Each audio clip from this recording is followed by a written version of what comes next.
Hello everyone, welcome to this session of Indian history. और आज का हमारा टॉपिक है जैनिज्म। और हम लोग इस सेशन को स्टार्ट करते हैं और आप सभी लोग यार सेशन को शेयर कर दीजिएगा और लाइक कर देंगे। और जो भी आपके डाउट होंगे वो आप लोग कमेंट सेक्शन में एक बार मुझे ज़रूर बताएं। तो चलिए सेशन में हम लोग आगे बढ़ते हैं। पहली बात दोस्तों, ये मेरे सोशल मीडिया के हैंडल है, आप चाहो तो मुझे फॉलो कर सकते हो। अब हमारा टॉपिक स्टार्ट करते हैं। तो दोस्तों, अगर मैं जैनिज्म की बात करूँ, जैन धर्म की बात करूँ, तो एक वर्ड आप लोग याद रखो, और ये वर्ड है आपका तीर्थंकर। और यहाँ पर तीर्थंकर का मतलब है भाई गुरु। मतलब आप बोल सकते हो जिन लोगों की जो टीचिंग है, जिनसे जैन धर्म की शुरुआत हुई है। और ऐसे कितने गुरु हैं दोस्तों, यानी कि टोटल कितने तीर्थंकर, ये आपके एग्जाम में क्वेश्चन आता है। तो करेक्ट आंसर हो जाएगा आपका 24। सबसे पहला क्वेश्चन, तीर्थंकर कौन से रिलीजन में पाए जाते हैं? तो जैनिज्म। दूसरा क्वेश्चन हम लोग बात करेंगे टोटल कितने तीर्थंकर हैं, तो 24। फर्स्ट तीर्थंकर आपको याद रखना है, सारे याद रखने की जरूरत नहीं है। तो जो फर्स्ट तीर्थंकर दोस्तों, उनका नाम है ऋषभदेव, और उनको रिप्रेजेंट करते हैं हम लोग बुल से। और एक क्वेश्चन आता है कि कौन कौन से तीर्थंकर है जिनका उल्लेख यानी कि जिक्र आपको ऋग्वेद में मिलता है। तो एक तो आपके दोस्तों हम लोग बात करेंगे ऋषभदेव हैं, एक और हैं आगे, उनको भी मैं आपको आगे जाकर के बताऊंगा। सेकंड याद रखो अजीतनाथ, इनको एलिफेंट से शो किया गया है। थर्ड है आपके संभवनाथ, इनको हॉर्स से शो करते हैं। 22 है आपके अरिस्टनेमी, और इनको आप लोग शंख से शो करते हो। और इनका भी जिक्र दोस्तों आपको ऋग्वेद में देखने को मिलता है। तो ऋग्वेद में कोई किसका किसका जिक्र है? एक अरिस्टनेमी, और दूसरे दोस्तों मैं बात करूंगा ऋषभदेव। तो ये क्वेश्चन आपके एग्जाम में भाई आए हुए हैं, इसलिए मैं आपको बता रहा हूँ। उसके बाद दोस्तों आपको 23rd तीर्थंकर भी याद रखना, ये काफी इंपॉर्टेंट है। और इनको रिप्रेजेंट करते हैं स्नेक से, और इनका नाम क्या भाई? पार्श्वनाथ जी। आगे हम यहाँ पे बात करने की कोशिश करें, तो जो सबसे लास्ट में तीर्थंकर आए हैं उनका नाम है महावीर स्वामी। और आपको बताना चाहूंगा, जैन धर्म की जो टीचिंग है उसको जनता तक पहुंचाने वाले यही थे, इसलिए इनको रियल फाउंडर भी माना गया। और इनको रिप्रेजेंट करते हैं लॉयन से। तो ये कुछ जो तीर्थंकर है इंपॉर्टेंट है। कौन कौन से इंपॉर्टेंट है भाई? फर्स्ट तीर्थंकर इंपॉर्टेंट है। देन अगर हम लोग दोस्तों बात करें 23rd, और लास्ट वाले 24th। क्योंकि मतलब देखो, अभी तक क्या हुआ, सभी जो गुरु थे उन्होंने अपनी बातें कही, पर उसको जनता तक जो सबसे अच्छे से जो पहुंचा पाए वो कौन थे भाई? महावीर स्वामी। तो इनको रियल फाउंडर कहा गया। इतनी बात आप लोग को यहाँ पे ध्यान में रखना है। अब गाइस मैं बताना चाहूंगा, 5 ऐसे तीर्थंकर हैं जिनका जन्म हुआ है कहाँ पर? अयोध्या में। और अयोध्या कौन सी नदी के किनारे, ये भी याद रखो आप लोग, सरयू। तो देखो, इसमें से आदिनाथ आपसे पूछा जा सकता है कि आदिनाथ का जन्म कहाँ पर हुआ? अयोध्या। पर इनके अलावा अजीतनाथ, है ना, अभिनंदन नाथ, तो ये जितने भी आप देख पा रहे हो। और 4 ऐसे तीर्थंकर हैं जिनका जन्म दोस्तों कहाँ पर हुआ? वाराणसी। और यहाँ पर आप देख सकते हो पार्श्वनाथ जी भी हैं। तो जिनको जिनको मैंने अलग से हाईलाइट किया उनको आप याद रखो। जैसे ये पूछ लेगा पार्श्वनाथ जी जो है उनका जन्म कहाँ हुआ? वाराणसी। और बात करूंगा दोस्तों आदिनाथ, या फिर मैं जिनको क्या बोलते हैं भाई हम लोग, ऋषभदेव बोलते हैं, इनका जन्म कहाँ पर हुआ? अयोध्या। इंपॉर्टेंट क्वेश्चन है। और जो रियल फाउंडर है जिनको हम लोग महावीर स्वामी कहते हैं, इनको तो मैं पूरा डिटेल में आपके साथ में डिस्कशन करने जा ही रहा हूं। तो चलिए शुरुआत कर लेते हैं हम लोग इस सेशन की। तो गाइस हम लोग बात करेंगे महावीर स्वामी, इनका रियल नेम था नहीं, इनका रियल नेम था भाई वर्धमान। ठीक। इनका बर्थ कहां पर हुआ है, ये आपके एग्जाम में क्वेश्चन पूछा जाता है। तो इनका बर्थ हुआ है दोस्तों 540 बीसी में कुंदग्राम, और कुंदग्राम में नियर वैशाली। तो ये आप देख सकते हो गेंगेटिक प्लेन, यानी कि मैं बात करूँ दोस्तों, तो ये आपको हम बात करेंगे तो इंडिया में आपको देखने को मिलेगा वैशाली, यहाँ पर इनका जन्म हुआ था। और ये जो जितने भी आप लोग ये देख रहे हो ना, ये सब 16 जो आपके महाजनपद थे, जो 16 आपके महाजनपद है, उन्हीं के बात करें तो स्टेट, और इनको मैं आपको आगे पढ़ाऊंगा। ठीक है, तो कुंदग्राम वैशाली में इनका जन्म हुआ। इनके फादर का नाम क्या है भाई? सिद्धार्थ। इनके फादर का नाम क्या है? सिद्धार्थ। जबकि अगर हम यहाँ पर कंपेयर करें किससे? बुद्ध से, तो जो बुद्ध का रियल नेम क्या था दोस्तों? सिद्धार्थ। और बुद्ध के जो फादर है उनका नाम क्या था दोस्तों? शुद्धोधन, है ना। बुद्ध के फादर का नाम शुद्धोधन था, और रियल नेम क्या था? सिद्धार्थ। ठीक है ना, लेकिन इन दोनों में कंफ्यूज मत करना, ये अलग सिद्धार्थ है। याद है ना आपको, बुद्ध जो है वो कौन सी क्लेन से बिलोंग करते थे? शाक्य। और यहाँ पर देखो, ये जो सिद्धार्थ हैं ये कौन सी क्लेन से बिलोंग करते हैं? जनात्रिक या फिर ज्ञात्रिक, यानी कि ये इनका वंश है। ये भी क्षत्रिय थे, जिस प्रकार से वो शाक्य क्षत्रिय हुआ करते थे गौतम बुद्ध, उसी प्रकार से वर्धमान जो है वो जनात्रिक या फिर ज्ञात्रिक वंश के क्षत्रिय थे। ये पॉइंट भी आप लोग यहाँ पे याद रखो। अगली बात दोस्तों, इनकी मदर का नाम है त्रिशाला। अगर मैं बात करूंगा बुद्ध की मदर का नाम क्या था दोस्तों, तो बताऊं तो इनकी मदर का नाम था महामाया। ठीक है, एक बात और आपको बताता हूँ बुद्ध के बारे में। जब महामाया जो थी दोस्तों, हम बात करें जब वो प्रेग्नेंट थी, तो वो अपने घर जा रही थी, और रास्ते में हम लोग बात करेंगे तो साल ट्री के नीचे ही जो सिद्धार्थ है उनका बर्थ हो गया था। ठीक है ना, ये पॉइंट भी आप लोग यहाँ पे ध्यान में रख सकते हो। हालांकि इनको ज्ञान किसके नीचे मिला है? पीपल ट्री के नीचे मिला हुआ है।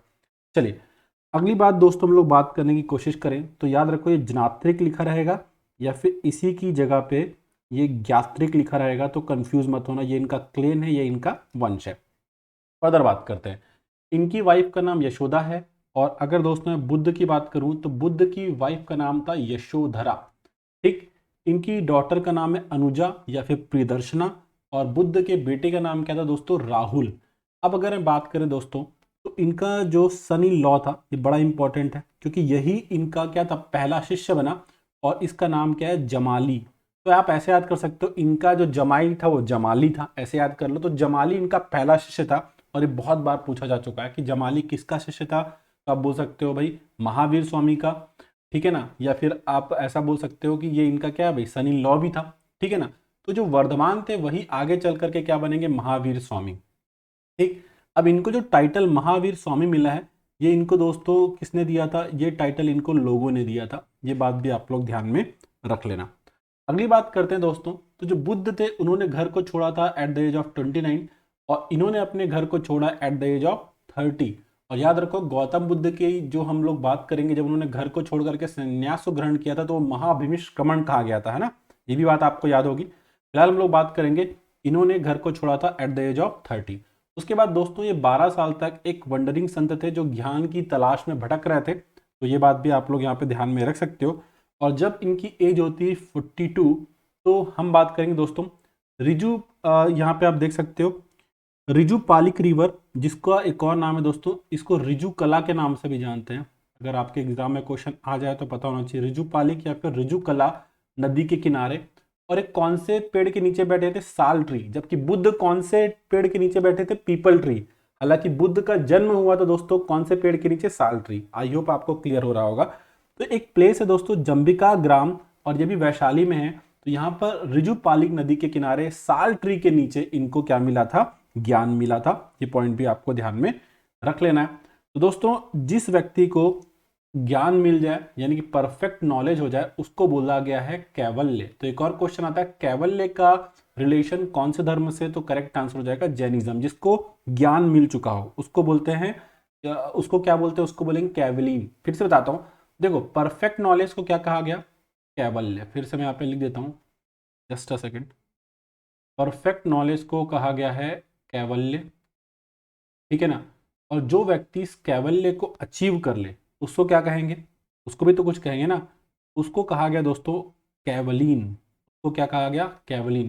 तो इसीलिए हम लोग दोस्तों बात करेंगे महावीर स्वामी का एक और नाम क्या हो जाएगा, कैवलीन भी हो जाएगा। सुपर इंपॉर्टेंट पॉइंट है ये अगेन, ठीक है।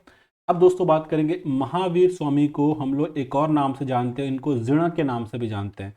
अब जीर्ण इन्हें क्यों कहा गया, जीर्ण वो व्यक्ति होता है जो अपने वश में कर ले, यानी कि कंट्रोल में कर ले, किसको भाई, अपने सेंसेस को, यानी कि अपनी इंद्रियों को। तो जो व्यक्ति अपने इंद्रियों को अपने वश में कर लेता है उसे ही कहा गया, जीर्ण कहा गया। और जो लोग इन जीर्ण के क्या बन गए भाई, फॉलोवर हो गए, यानी कि आप बोल सकते हो इनके अनुयायी हो गए, उन्हीं को कहा गया जैन। तो इस प्रकार से ये जो जैन शब्द है आप बोल सकते हो ये आया। तो मैं फिर से बता रहा हूँ, बुद्धिज्म में क्या होता है, जिसको बोध मिल गया था वो बुद्ध कहलाया था, और यहाँ पर जिसको परफेक्ट नॉलेज मिल गया वो कैवलीन कहलाया। और परफेक्ट नॉलेज को यहाँ पे क्या कहा गया दोस्तों, कैवल्य कहा गया। और जो व्यक्ति कंट्रोल करता है अपने इंद्रियों को उसे जिन कहते हैं, और जिन के फॉलोवर ही क्या कहलाए, जैन कहलाए।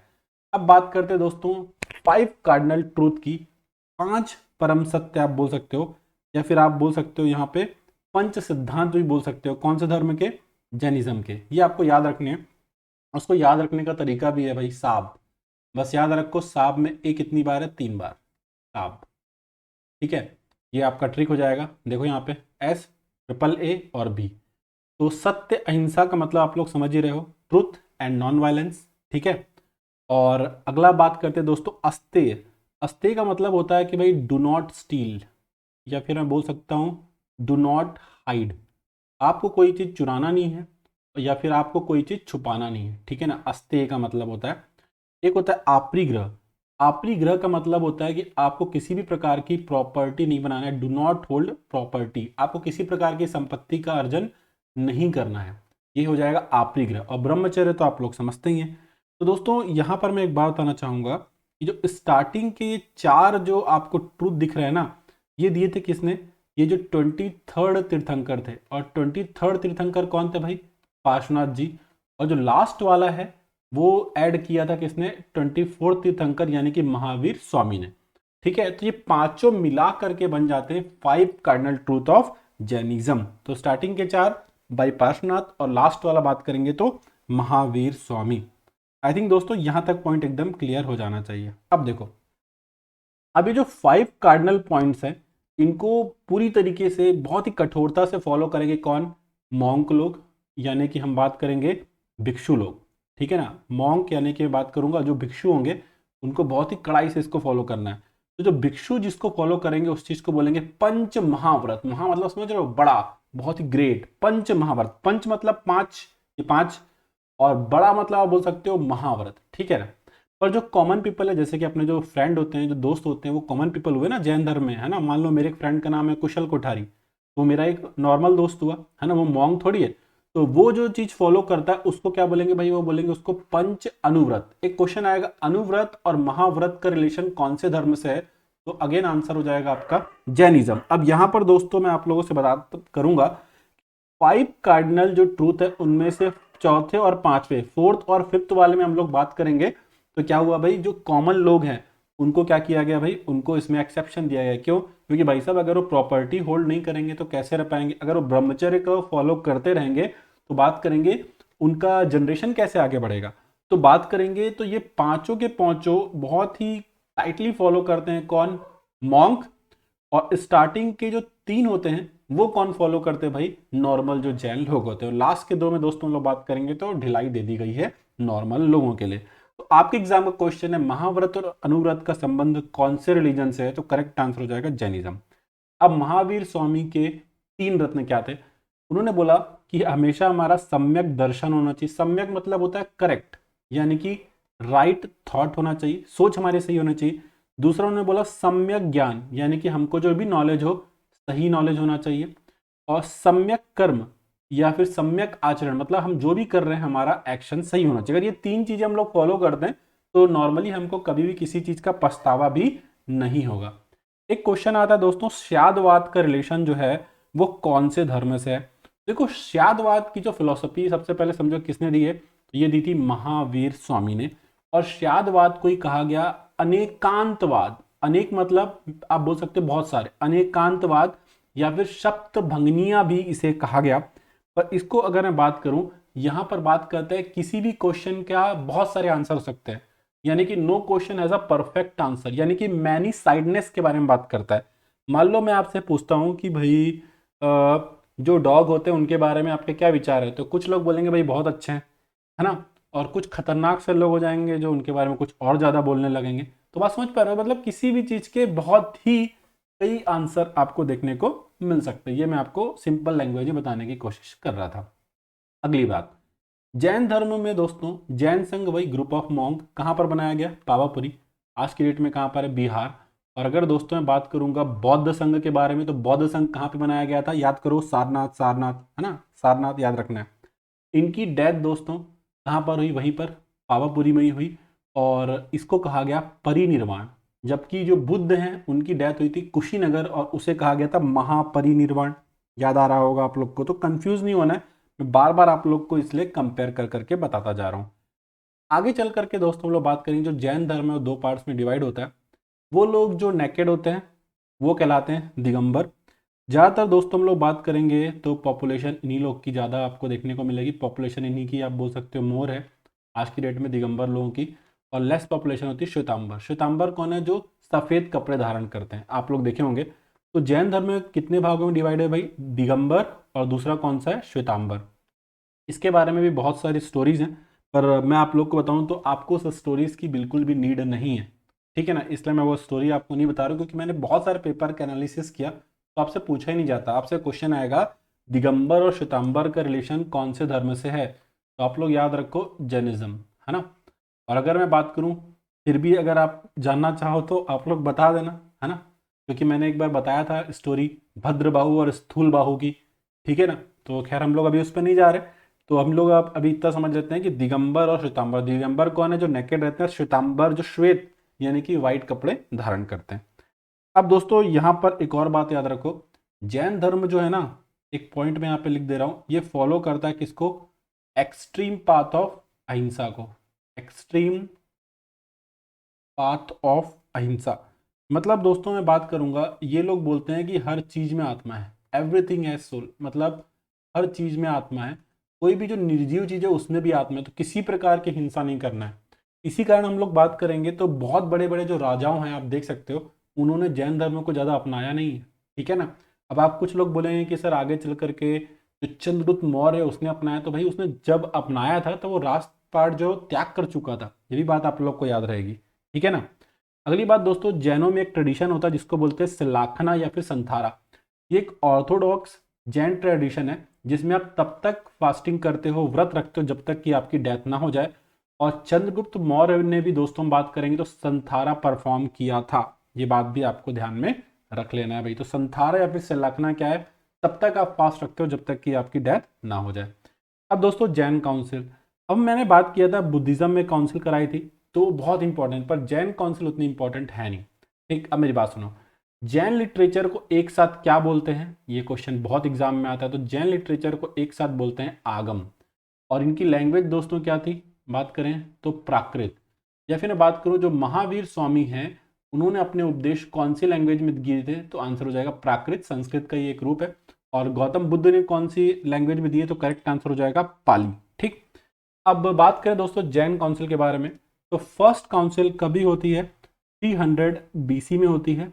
कहाँ पर होती है? पाटलिपुत्र में होती है। और इसका पैट्रन किंग कौन है? चंद्रगुप्त मौर्य। और बात करें इसका अध्यक्ष जो मॉन्क था वो कौन था भाई? वो स्थूलबाहु। कौन था भाई? स्थूलबाहु। और यहाँ पर कंपाइलेशन किया गया 12 अंगास का। और यहीं पर बात करेंगे जो जैन धर्म है वो दो पार्ट में डिवाइडेड हो गया था। जैन धर्म जो है वो दो पार्ट में डिवाइडेड हो गया था। अंगास क्या है भाई? कंपाइलेशन है। 12 हम लोग बात करेंगे जैन किताबों का, ये बात आप याद रखो। और एक बात मैं आपको बताना चाहूँगा, स्टार्टिंग में इनके लिटरेचर थे प्राकृत में, पर बाद में हम बात करेंगे ये सारे के सारे लिटरेचर इन्होंने कौन से लैंग्वेज में कर दिए थे भाई? संस्कृत में कर दिए थे। एक बात मैं और आप लोग को यहाँ पे बताने की कोशिश करता हूँ, दिगंबर और श्वेतांबर में एक ये भी धारणा है कि भाई श्वेतांबर के बारे में हम लोग बात करेंगे तो जो लोग पार्श्वनाथ के फॉलोवर हैं, ठीक है ना, और दिगंबर जो महावीर स्वामी के फॉलोवर हैं, ये भी आप लोग बोल सकते हो, ठीक है। चलिए अगली बात हम लोग यहाँ पे करने की कोशिश करेंगे। सेकेंड काउंसिल हुई थी 512 एडी में। ये काउंसिल का प्लेस बड़ा इंपॉर्टेंट है, वल्लभी। और वल्लभी कहाँ पर है? गुजरात। यहाँ पर जैन लिटरेचर को फाइनली कंपाइल कर लिया गया था जितना भी, ठीक है। और इस समय जो चेयरमैन था वो था देवर्दी शमा श्रमण। काफ़ी इंपॉर्टेंट है दोस्तों, ठीक।